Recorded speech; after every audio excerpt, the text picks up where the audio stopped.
Here we are with our PrecisionScreen Super Reclaimer 12x5. Let's see what this baby can do. Starting at the bottom of our Super Reclaimer, we have the hopper. From the hopper, the material is moved up to the screen box by the feed belt. Our screen box boasts a 2-deck screen. As you can see in the Shepherd Quarries screen box, it has an application for cleaning sand.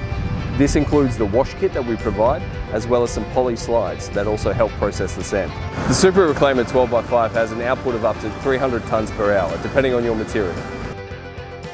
For our Super Reclaimer 12x5, we supply a lot of parts, starting from the rollers, the belt, the screen box including screen media, hydraulic motors, and head and tail drums.